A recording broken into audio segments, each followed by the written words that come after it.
Alana Brooks stood behind the thick velvet curtain, her fingers shaking as she clutched the edge. The sound of applause echoed through the auditorium. Her name was next. She wore a dark green dress and a soft cream scarf wrapped around her head and lower face, hiding the burned scars that stretched across her cheek and neck. Her heart pounded so loud she could barely hear the announcer. Next, please welcome Alana Brooks. The crowd clapped. Alana's feet didn't move. She stared at the floor, frozen. From behind her, she could hear soft voices. Is she really going to go out there like that? Someone whispered. She should have just stayed home, said another. Then came a cruel laugh she knew too well. Tiana. She looks like a candle someone blew out too late, Tiana whispered to a group of girls. They laughed. Alana squeezed her eyes shut. For a moment, the voices disappeared. She was back in the school hallway months ago, before everything changed. She had walked into the science fair with a wide smile. Her project, about clean energy, had taken her weeks. Tiana had been by her side then, clapping and cheering. Best friends. Until the moment Alana's name was announced as the winner, and Tiana's smile faded. Then the fire, the heat, the smoke, the screams. Alana pulled herself back to now. Out in the crowd, her mother, Marilyn, sat near the front row. She wore a blue dress and a gold cross necklace that glinted under the lights. Her hands were folded tightly in her lap, her eyes shining with tears. Her lips moved in silent prayer. Please, baby, you can do this. Alana looked at the curtain. The light from the stage shone around the edges. She took one step forward, then another. The crowd saw her. The clapping slowed. Gasps. A few people whispered. A camera flash went off. Then another. Someone in the back muttered, "Is that her?" Alana reached the microphone at center stage. She looked out at the crowd but couldn't see their faces, just shadows and shapes. She opened her mouth to speak, but no sound came out. Her throat was dry. Her hands shook at her sides. She glanced down, saw the edge of her scarf, the one she had wrapped herself in every day since the fire. Her protection, her hiding place. She closed her eyes. And then, darkness, silence, fade to black. 6 months earlier, Alana Brooks was full of life. She laughed loudly, answered every question in science class, and stayed after school in the lab to work on experiments. She dreamed of becoming a scientist one day, maybe even the top science student in her school. Everyone said she had a bright future. She lived with her mom, Marilyn, in a small but clean apartment. Her mom worked long shifts as a nurse at the city hospital, often coming home tired but smiling. Marilyn always told Alana, "Keep your head high, no matter what." Alana's best friend back then was Tiana Green. Tiana had everything: money, new clothes, and a big house with a pool. She was funny, smart, and everyone loved being around her. Alana didn't care about the fancy stuff. She liked Tiana because they could talk about anything boys' school dream. But slowly, something started to change. It began during science fair season. Both girls were excited. Alana worked hard on a project about solar-powered batteries. Tiana made a model about water filtration. They helped each other, but Alana noticed that Tiana didn't like being corrected. One time, when Alana showed her a mistake, Tiana rolled her eyes and said, "You always act like you know everything." Alana laughed it off, but the words stayed with her. The day of the science fair came. The school gym was packed with students, teachers, and parents. Tables were lined up with colorful boards and neat displays. When the judges walked through, Alana smiled and explained her work with excitement. Tiana stood a few tables down watching. When the winners were announced, Alana's name came first. She had won top prize. The crowd clapped. Marilyn hugged her tightly. But when Alana turned to find Tiana, her friend only gave a small, fake smile. Later that night, something terrible happened. Alana had gone back to the lab to collect her notebook. The hall was quiet. As she stepped inside the room, the lights flickered. Then came a sudden flash, a loud bang, and smoke. She screamed. The heat wrapped around her like fire. By the time someone pulled her out, her arms and part of her face were badly burnt. The hospital stay was long. Marilyn never left her side. Every day, Alana looked in the mirror and cried. Her once smooth skin was now covered in red and brown scars. Tiana never visited. Not once. Rumors started spreading. Some students whispered that Tiana had been near the lab before the fire. Others said it was just bad luck. But no one told Alana the full truth. When she returned to school weeks later, she wore a scarf around her head and lower face. Some students stared. Others avoided her. The happy, outgoing Alana was gone. She sat alone in the cafeteria. She stopped raising her hand in class. One day, Principal Jenkins called her into the office. He was kind and spoke gently. "There's a scholarship opportunity," he said. "It's for students who've shown strength and excellence, even through hardship. We want to nominate you, Alana." She was surprised. "Me? Yes. But there's one condition," he added. "You'd need to speak at the awards night, in front of everyone." Alana felt her heart drop. She thought about the stage, the lights, the faces looking at her. She thought about her scarf, her scars. She gave a small nod. I'll think about it. Outside his office, students walked past her without a glance. Some whispered behind her back. Alana kept her head down and walked away, the weight of her decision pressing hard on her shoulders. Alana walked quietly through the hallway, books clutched to her chest. It was lunchtime, and she usually ate in the library to avoid the stares and whispers. But today, she needed to print her speech draft, so she headed toward the computer lab. As she turned the corner, she heard voices around the bend. She slowed down. I can't believe she's actually going to speak at awards night, a girl said. Right? That scarf doesn't hide anything, another replied. Then came the voice that froze Alana in place. Tiana. She looks like a melted Barbie, she said, laughing. The others burst out laughing too. Alana stood there, the words hitting her like stones. Her throat tightened, and her eyes burned. She turned around quickly, not wanting them to see her. She rushed down the hall and pushed open the nearest bathroom. Inside, she locked herself in a stall, sat on the toilet lid, and covered her face with both hands. She didn't cry. She just sat there, numb. The same girl who used to braid her hair and tell her secrets was now making fun of her scars. The same girl who stood beside her at the science fair. The same girl Alana had seen near the lab, just minutes before the fire. She had almost forgotten that. But now, sitting in the bathroom, her mind went back to that day. Alana had returned to the lab to get her notebook. As she walked down the hallway, she had seen Tiana near the lab door. Tiana looked nervous, glancing around. When she saw Alana, she quickly walked away. At the time, Alana thought nothing of it. But now, a soft knock on the bathroom door brought her back. Alana, a gentle voice said. It's Ms. Riley. Alana didn't answer. I'm coming in, sweetheart, the teacher said softly. Ms. Riley stepped inside and paused by the stall. Can I sit? Alana unlocked the door slightly. Ms. Riley pushed it open just enough to sit across from her. Her voice was calm. I heard what happened. I'm sorry. Kids can be cruel, especially when they don't understand pain. Alana looked down at her hands. They think I'm a monster. No, Ms. Riley said. They're just afraid of what they don't know. But that doesn't mean their words don't hurt. I know they do. Alana stayed quiet. Then she whispered, I saw Tiana near the lab before the fire. Ms. Riley's eyes didn't widen. She didn't act shocked. She just waited. She looked nervous, Alana continued. She left just before I went inside. I never really thought about it, until now. You think she might have done something? Ms. Riley asked gently. Alana shrugged. I don't know. Maybe it was an accident. Or maybe she just hated me for winning. Ms. Riley nodded slowly. You don't have to be sure right now. But sometimes keeping the truth inside can hurt more than letting it out. Alana looked at her scarf in the mirror. If I speak at the awards, she said, everyone will see me. The real me. They'll see someone brave, Ms. Riley replied. Not because of the speech, but because you're still standing, still trying after everything. Later that night, Alana sat at the kitchen table. Her mom poured tea and sat across from her. Something happened today, Alana said softly. Tiana, she said something awful. Marilyn sighed and took Alana's hand. People like that aren't worth your pain. Let them say what they want. You know who you are. But what if she started the fire? Marilyn squeezed her hand. Then she has to live with that guilt. But you need to heal. Not just outside, but inside too. Alana looked at her speech notes. The words she had written felt weak now. How do I stand on that stage and pretend like everything's okay? Marilyn smiled gently. You don't have to pretend. Just tell your truth. You don't have to carry the past, but you also don't have to hide from it. Alana didn't respond, but deep inside something shifted. Maybe it was time to stop running. The days after Alana spoke to Ms. Riley were heavy. She barely got out of bed in the mornings. School felt like a battlefield. Every hallway felt like a spotlight, every whisper like a knife. She stopped raising her hand in class. Then she stopped going to class altogether. Her teachers called home. Marilyn tried her best to encourage her, but Alana just stared at the wall and nodded without answering. She avoided mirrors completely. If she had to look, she focused only on her eyes, not the skin around them. The scars, though healing, still made her feel like she didn't belong in her own body. One morning, she opened her locker and found a folded piece of paper. At first, she thought it was a note from Ms. Riley, or maybe even an apology. But when she opened it, her heart dropped. Don't show your monster face at the award. Her hands shook as she read it again. She quickly crumpled it and stuffed it deep in her bag before anyone could see. That evening, she gave the note to her mother. Marilyn read it, her lips tightening. That's it.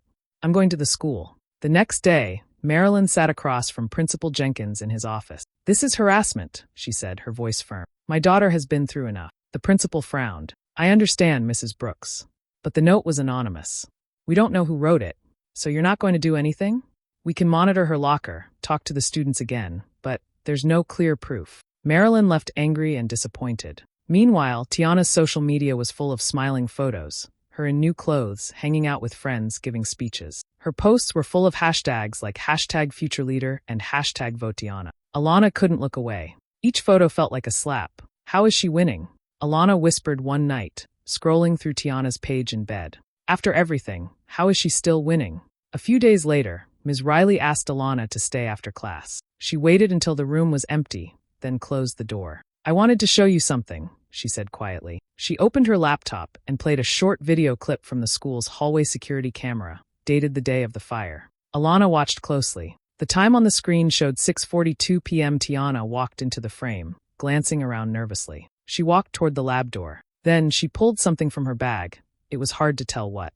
She stood there for a few seconds, looked around again, and then disappeared off camera. Ms. Riley paused the clip. This was about 6 minutes before the fire started, she said. Alana stared at the screen. Her heart raced. She was there, Alana said softly. I can't say for sure what she was doing, Ms. Riley said, but this shows she was in the area. It's something. Later that afternoon, Alana found Tiana by the vending machine. She stood alone, checking her phone. Alana walked up slowly. Tiana looked up, clearly surprised. Well, look who's brave today, she said with a smirk. I saw the footage, Alana said. You were at the lab, right before the fire. Tiana didn't flinch. She crossed her arms. So what? I forgot my charger. Doesn't mean anything. You were holding something. Maybe a snack. Maybe my phone. Who cares? She stepped closer. Even if I was there, who would believe you? Look at you. People feel sorry for you. That's all.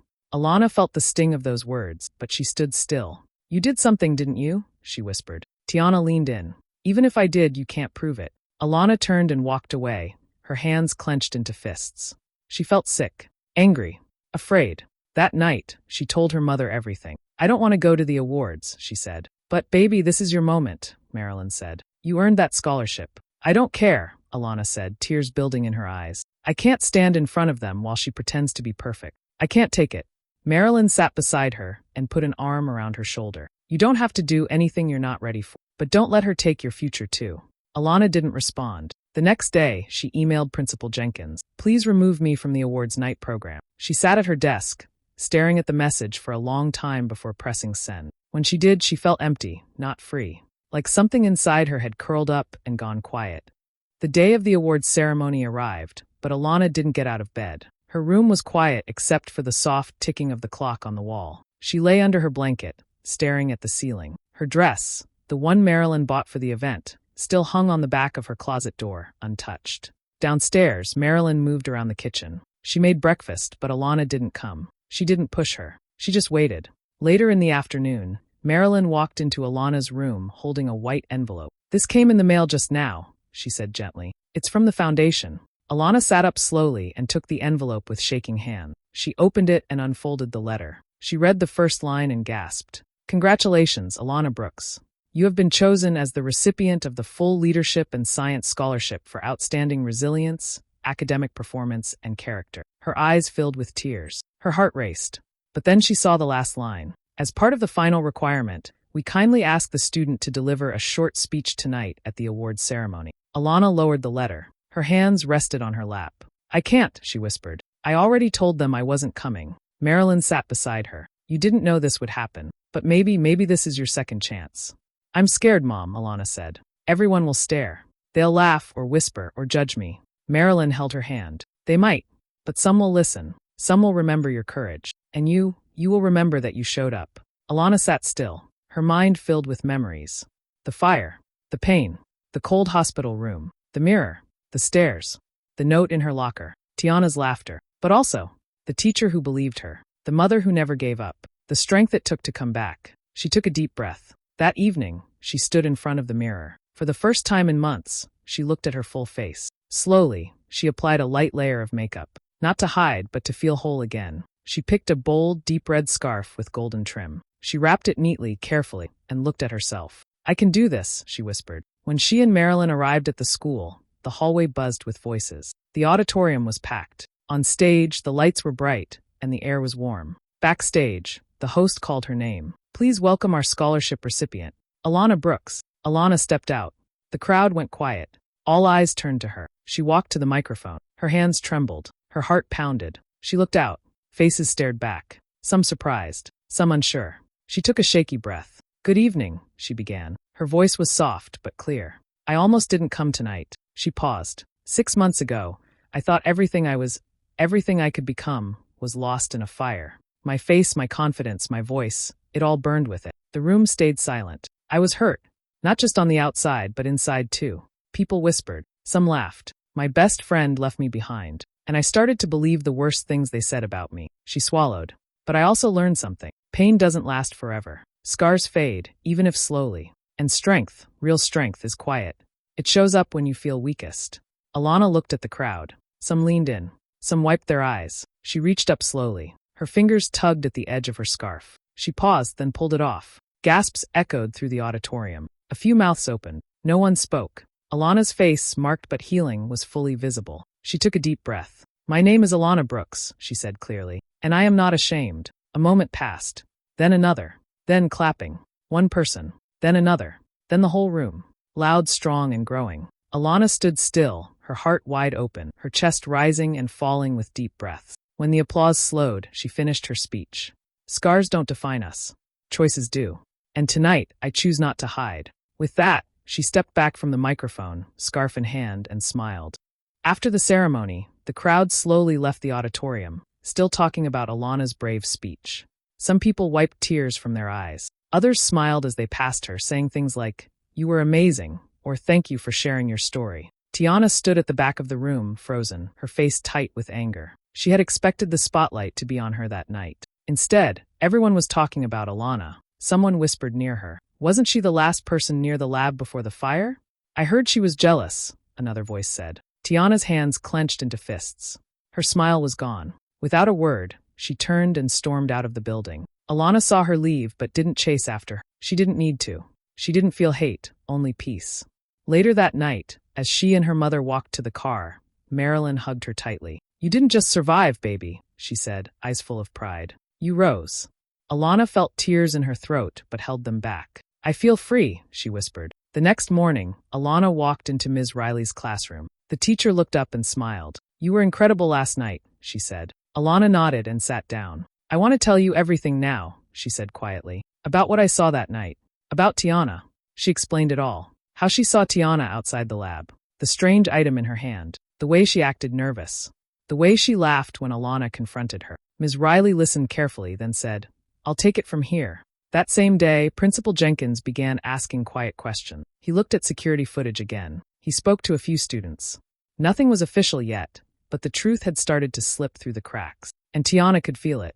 Alana didn't ask for punishment. She didn't want revenge. She just wanted peace. And a chance to move forward. The next week, she went with her mom to a local burn survivors support group. It was held in a small, warm room with chairs in a circle and soft music playing in the background. Other people sat quietly, waiting to share. When it was her turn, Alana stood up slowly. "My name is Alana," she said. "I didn't think I'd ever speak in front of people again. But last week, I stood on a stage, took off my scarf, and told my story. And I realized, I'm not alone." Some people nodded. Others smiled gently. One woman clapped quietly. Someone recorded her short talk and posted it online with the title, "Teen Burn Survivor Tells Her Truth." Within a day, the video had thousands of views. By the end of the week, it had gone viral. Comments poured in. "You're beautiful. Thank you for being brave. My daughter needed this.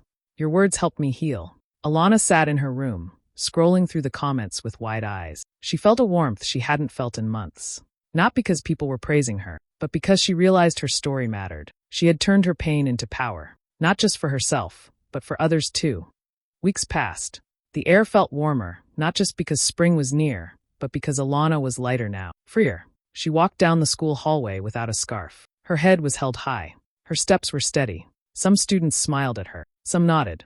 A few still stared, but she didn't care anymore. She had already faced the worst. Now she was standing tall. As she passed the lockers, she saw Tiana leaning against the wall alone. No friends around her. No laughter. Just silence. Their eyes met for a brief moment. Tiana looked away first.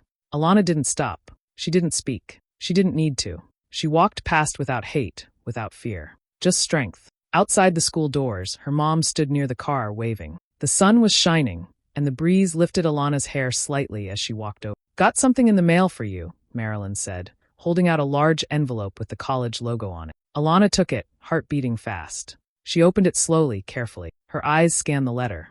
Then she gasped and smiled wide. I got in, she said. Full ride. Marilyn covered her mouth, tears already forming. Oh baby, I knew it. They hugged tightly. Alana looked at the sky, then down at the letter again. She breathed in deep and said with quiet joy, it's just the beginning. Fade out. Hey besties. Thanks so much for watching till the end. If you loved Alana's powerful journey from pain to courage, don't forget to like, share, comment, and subscribe for more drama-packed stories. Next up, her friends invited everyone except her to their girls' trip, so she booked one seat beside and changed everything. You won't want to miss it. Bye for now.